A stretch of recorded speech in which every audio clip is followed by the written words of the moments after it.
pakinggan natin si Father Jose Francisco Siquia, Chief Exorcist ng Archdiocese of Manila Office of Exorcism.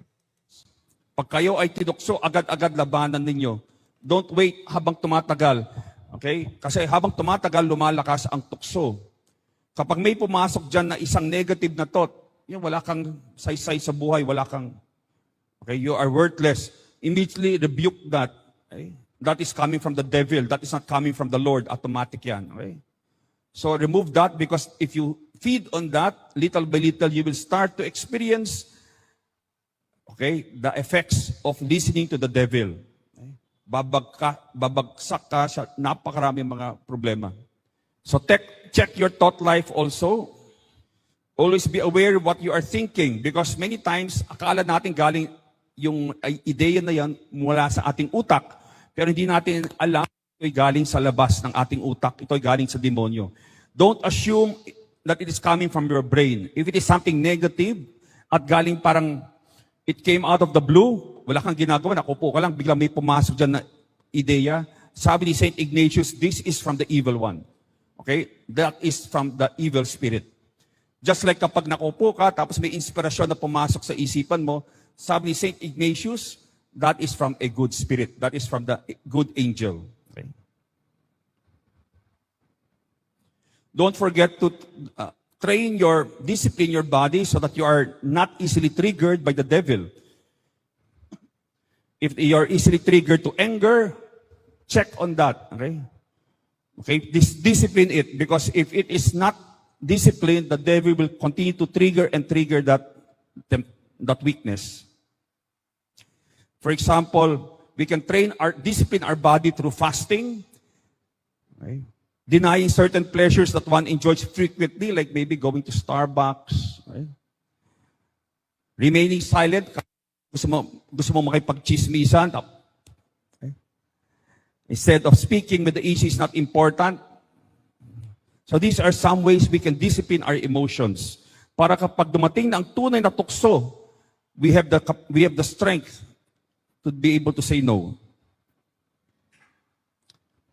So we can offer all of these sacrifices for reparation for our past sins, reparation to Jesus and Mama Mary, apostolate of praying for the benefit of the church, conversion of sinners, mga kaluluwa sa purgatorio, and to dominate our human fallen nature. Our Lady of Fatima, sabi niya, sacrifice yourself for sinners, and say many times, especially when you make some sacrifice, oh Jesus, it is for love of you, for the conversion of sinners and in reparation for sins committed against the Immaculate Heart of Mary. So also make use of indulgences.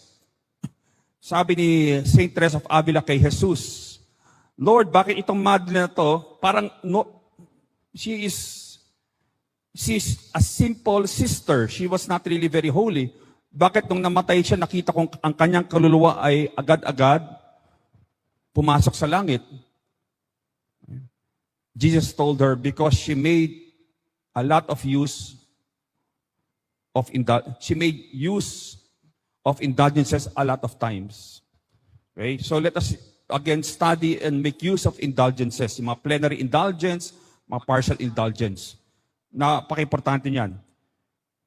When you're about to be judged by the Lord, you will be thankful that you have made use of all of these resources to experience God's mercy. Okay? So how do we secure our homes? I would like to talk a little about now the demons. Okay, so unang-una, hell is real at doon ang mga demonyo. It was created primarily for them. Now, who are the major demons that we will have to face in our life on this earth?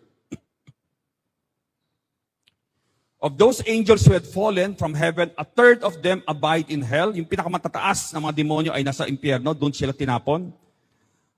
A third inhabit the air, they call them spirits of the air. And a third inhabit this world and tempt human beings. We call them the unclean spirits. Yung mga fallen angels sa impyerno, we call them demons. The fallen angels in the air, we call them the spirits of the air. The fallen angels, in nature, we call them unclean spirits. Sila madalas ang nagpapanggap bilang mga engkanto, mga kapre, mga tikbalang, mga nuno sa punso. They appear in those forms. Or pwede rin silang magpakita in the form of isang namatay, kamamatay lamang na isang tao. They can take the form of a dead soul, a dead person. So there are three great demonic princes who are bound together with their leader Lucifer. Lucifer himself has primarily placed as supreme ruler and monarch of hell. Siya yung pinakamataas. He is called Satan after he fell. But the first of his allies or generals is called Asmodeus. If you're in the ministry of exorcism, you will encounter Asmodeus many times. Of course, hindi mismo si Asmodeus ang kinakalaban mo. Usually, it's one of his generals. Because Asmodeus is one of the high demons at hindi siya makaalis o makalabas sa impyerno. Okay? He sends his demons, his followers, to attack. Hindi siya mismo. This Asmodeus had formerly been one of the cherubim, but now presides over all the vices and sinful lusts of the flesh. Next was a demon called Mammon. Okay? So Asmodeus, specialization niya ang mga kasalanan ng laman, the sins of the flesh. Si Mammon, pera, okay? Kayamanan. That is his specialty. To tempt us to greed and avarice. He had been formerly from the angelic choir of the thrones. He is now the leader of the vice of avarice. The third in rank of the henchmen of Satan is Beelzebub or Baal-zebul. You find that in the Old Testament. Okay? He had been a member of the dominions, and he is the one in charge of all occult practices, idolatry and superstition, witchcraft, Satanism. Siya ang namumuno sa mga gawain na ito. These three demons are able to send forth other malign demons who are their vassals to cause disasters or catastrophes. So there are cases, I know, na may mga kalamidad, at ginagatungan ng demonyo ang mga kalamidad na dumadating sa buhay natin. But I remember persons who used the sacramentals to protect themselves during calamities, whether it was a fire, where it was the pandemic, okay, and they were protected from these calamities, okay, precisely because the devil can, okay, be behind a lot of these calamities or aggravate calamities. Okay, the number one demon that we usually encounter in the ministry of exorcism now is Asmodeus, especially sa mga kabataan. Okay? When we command the spirit to name itself, usually it is Asmodeus ang gumagambala at sumasapi sa mga kabataan ngayon. Okay? It is the demon that focuses on sexual sins. Sabi ni St. Alphonsus de Liguori, the founder of the Redemptorists, sabi niya that the greater number of damned enter hell on account of sexual sins. Our Lady of Fatima, sabi ng ating mahal na ina, more souls go to hell because of sins of the flesh than for any other reason. Okay? It is not because sins, sabi ni Sister Lucia, it is not because sins of chastity, against chastity are the most grievous sins, but because they are the ones most people will not give up. Okay, the second demon is Mammon, the prince of vices, the vices of avarice and greed. The vice of avarice and greed expresses itself in a bewildering multitude of different sins and crimes, including theft, graft and corruption, deception, etc., etc. Okay? So ito yung mga taong sugapa sa pera. Okay? Their God is money. So this is the demon that is usually operative pag in-exercise mo sila. The last demon, major demon, is Beelzebub. He is the patron and prince of all forms of witchcraft and sorcery.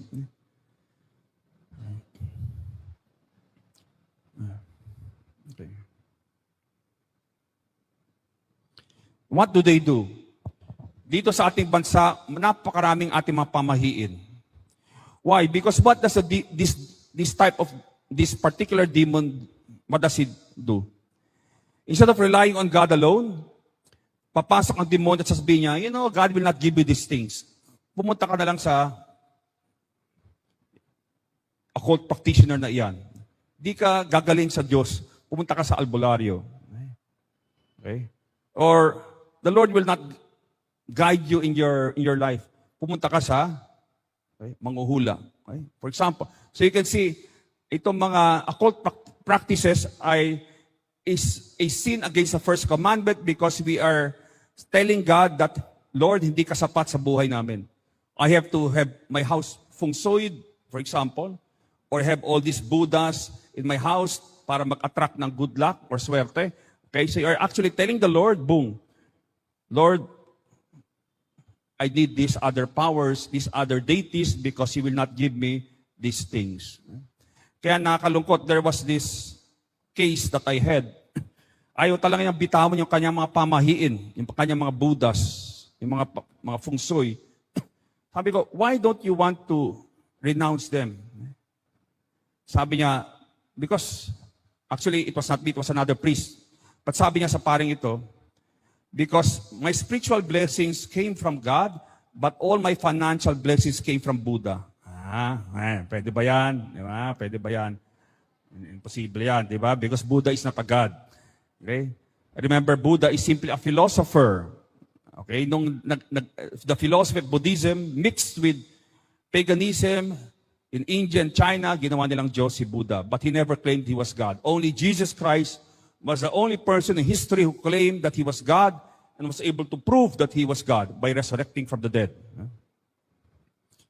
Sa halimbawa, you are grieving, okay? Nagdadalamhati ka, nandun yung mga spiritista. Okay?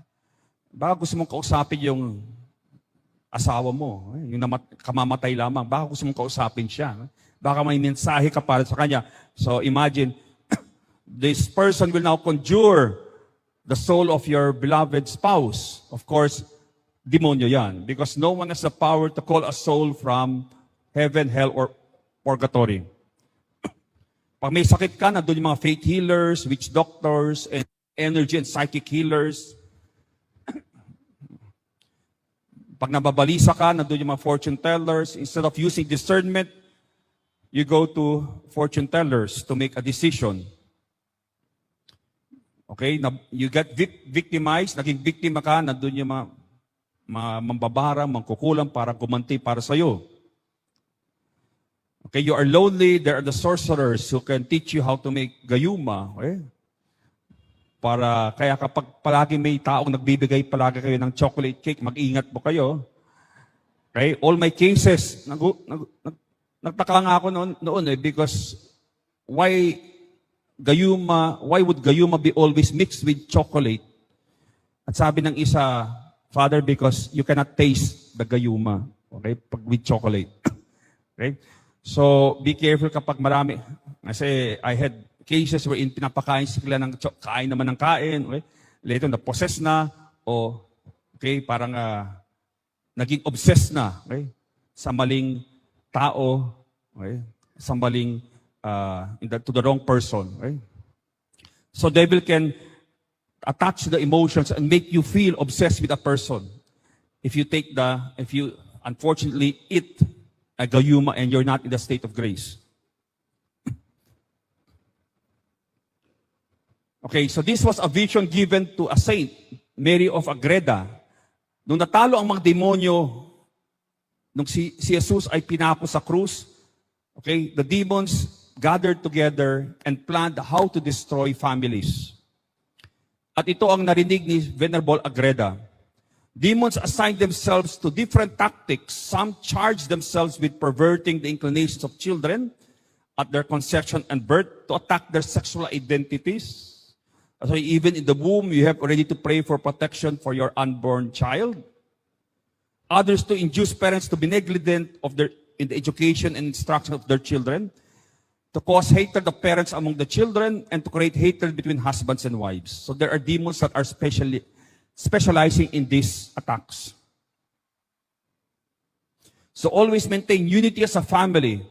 The more united a family is, the more in my experience, sa aking karanasan, when I see a family is very united, I see very little of the devil there. Okay? That means the presence of the devil is minimal in a family that is totally united. Okay? Pero kapag watak-watak, yung isang pamilya ay watak-watak, okay, one goes to mass at a certain time, yung isa hindi na nagsisimba, etc. I see when I go and deal with these families, they have so many demons attached to them that I had to exorcise not only them, but also their homes. And so I always try to maintain unity as a family because that is a sign of the presence of Christ in the family. Kapag united yung isang pamilya, they do things together, the devil nandidiri sa dyan. And he wants to get out when there is always unity in a family. So division is a sign that a community or a family has already been infiltrated. Because the devil, bago siya umatake, he will divide and then conquer. He will isolate, then subjugate. Kaya mga kaso namin mga kabataan na napossess, usually, if I ask the relationship with their family members, yung mga relatives nila, yung kadalang magulang, they are isolated. May sariling mundo sila. Kaya the devil was able to work on their thinking, their emotions, talagang madali silang inatake ng demonyo. Because there was no spiritual, emotional, relational, psychological support. The devil had isolated them. So the more divided a family, the more one sees the presence of all the vices and all sorts of evil. Talagang pinaglaruan na ang pamilya na iyan.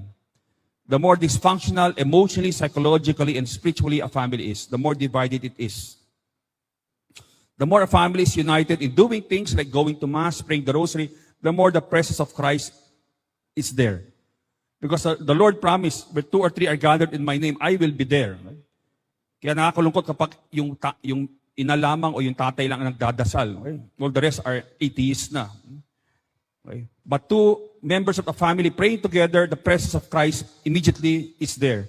The more people are praying together, mas patindi ang presensya ng Panginoon doon sa pamilyang iyan. The more members of a family are gathered in prayer, the more powerful the Holy Spirit is.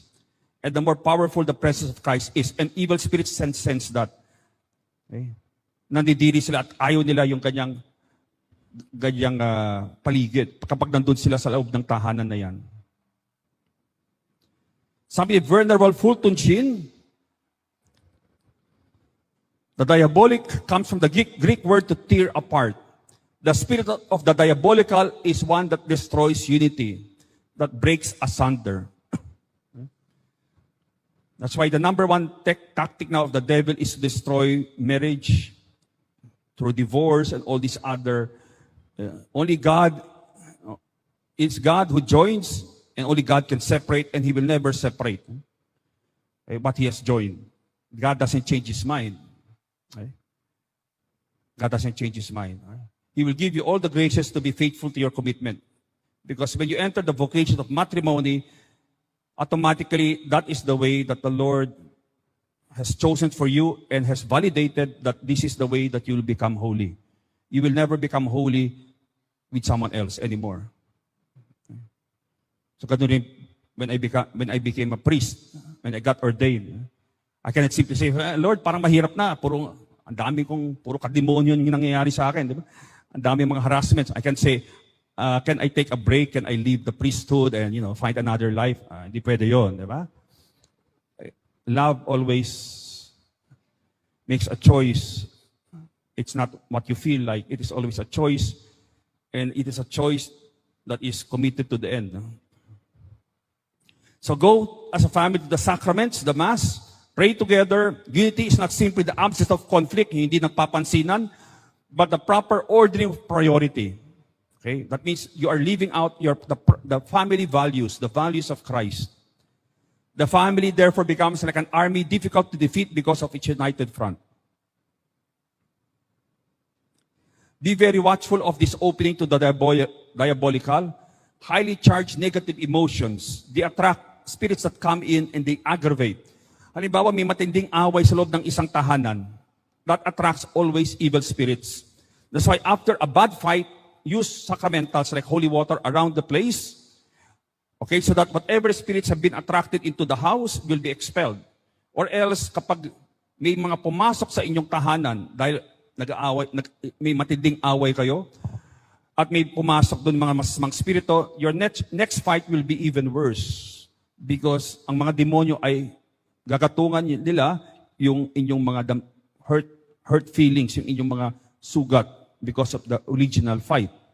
So always use the sacramentals so that you always create a sacred atmosphere in your place.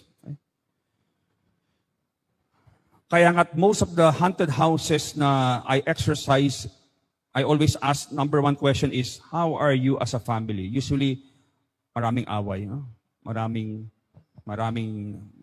sugat, maraming kapuotan. Right? Remove all dissension and strife from the home. This attracts powerful demons. When there is interpersonal conflict, afterwards, use immediately sacramentals so that the demons do not aggravate the environment, so that the next time you fight will be even worse. The parents use the sacramentals over the children in the house. Okay? So remember, holy water is useless on your altar. You have to use it regularly. Okay? Dapat ginagamit nyo yan madalas. Siguro, depending upon your place, no? Once a week or once a month, depending upon what you're experiencing. But use the holy water around the place.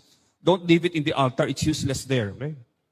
Kasi may isang santo na nakita nandun yung isang sagradong bagay, tapos nakita ng santo na the demon simply, medyo umiiwas lang siya ng konti. Okay? So, use the holy water around your home and add a prayer always. Lord, keep my home free from evil and may the Holy Spirit dwell here. Always add a prayer. Because mas mabisa yung mga sacramentals kapag may dasal, may kasamang dasal. Because may kasamang pananalig at pananampalataya sa Diyos yan. Faith, the use of the sacramentals with more faith makes the sacramental more effective. And remember, parents, when you were married, the Lord gave you spiritual authority, hindi lamang moral, but and physical authority, but also not only moral and physical, but also spiritual authority over your kids. So when you pray over yung mga anak ninyo, that is a sacramental. Napakalakas niyan. It is a sacramental. That's why yung sad thing is, may mga kaso kami na the father or the mother was the one who cursed the child. Natamaan kagad yung bata. Because they misuse their spiritual authority. Okay? So, remember, dear parents, we have cases wherein children were possessed, but the parents use the sacramentals regularly sa kanilang mga anak, like holy water or exorcise oil sa noon ng kanilang mga anak. And later on, the children were liberated from all diabolical attacks. Okay? That is how powerful the sacramentals are. Used by parents because of the sacrament of matrimony. Nung ako inordinahan isang pare, the Lord gave me spiritual authority to cast out demons. When you were married, yung mga mag-asawa who were married in the church, the Lord gives you spiritual authority to cast out demons from your family. Because you have spiritual authority over the members of your family. That is the domestic church that the Lord has placed you in. So the right of the parents over their children is not a right of lordship, but the right to safeguard them and develop the seeds of holiness in them. The best gift that a parent can give to God is a holy child. Not a rich child, not a child with so many degrees, or he has a high position in the government, or a high position at work. The Lord doesn't see that. He only sees the soul. The greatest gift that a parent can give to God, to return back the gift of the child, is to give back a holy child. Okay? Nagiging banal yung mga kaluluwa na ipinagkaloob sa kanila. Doing charitable works of mercy as a family. So also as a family, do things together. Something charitable. Because may mga pamilyang narcissistic. Sila lang. Okay? So they think they are holy, but actually, they only care about one another. They don't care about other families or families, other people in need outside of their families. So maganda to train the children in the virtues and also to be able to experience God's blessing as a family, do charitable works of mercy as a family, okay, together always. Sabi ni St. John Paul II, the great danger for family life in the midst of any society whose idols are pleasure, comfort, and independence lies in the fact that people close their hearts and become selfish. Also have family devotions that the family finds meaning in. Like, for example, ngayon, kailangan yung devotion to the divine mercy, the chaplet. Okay? So try to have some beautiful devotions that you can hand on to your children, and the children will hand on to the next generation. Have a real devotion to the saints and angels. Okay? Especially Mama Mary.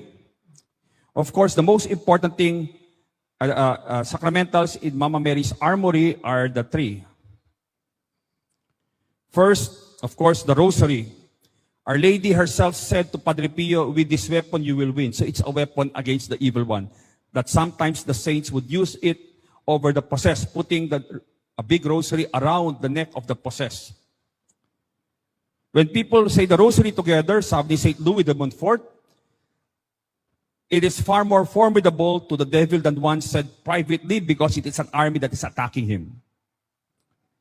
Our Lady revealed in the next sacramental, very important, ay yung scapular. Wear the scapular devoutly and perseveringly. It is my garment. To be clothed in it means you are continually thinking of me. I remember one story of a demon trying to attack a person. At nakita ng taong ito na dapat magiging biktima ng demonyo, suddenly Mama Mary appeared. At sabi ni Mama Mary sa demonyo, can't you see this person, it belongs to me? He is wearing my garment, the scapular. Right? So wear the scapular. To be clothed in it means you are continually thinking of me. And I, in turn, am always thinking of you and helping you to secure eternal life. Sabi ni Sister Lucia, may nagtanong sa kanya, why you think Our Lady appeared with the scapular in the last vision to the children of Fatima? She replied, she meant that all Catholics should wear the scapular as part of the message. The scapular and the rosary are inseparable. Our Lady said naman to Saint Dominic, one day through the rosary and scapular, I will save the world. Of course, the last most important Marian sacramental is the miraculous medal. Okay? Kapag may mga matitigas na tao na ayaw talagang bumalik sa Diyos, many miracles have been seen when someone would influence them to wear a miraculous medal around their neck. Suddenly, after some weeks or even days, biglang nagbabago ang kanilang isip. Gusto ko nang magkumpisal. I want to go to confession. Okay? So this is a medal, very important if you desire to convert sinners. Let them wear it around their neck. Okay? One of its major specialties is conversion of the hardened sinner. Pag mayroong isang tao sa pamilya ninyo na medyo lumalayo na sa Diyos, let the person wear this medal and around his or her neck and do the proper prayers to Our Lady. So sabi ni Mama Mary to Saint Catherine Labouré, have a medal struck after this model. All who wear it will receive great graces. They should wear it around the neck. Graces will abound for those who wear it with confidence. So this sacramental is only one of three in the history of the church to be liturgically honored. The other two are the rosary and the brown scapular. So sabi ni Father Gabriel Amorth, so I was really blessed to have met him still and trained under him for a few years before he passed away. No?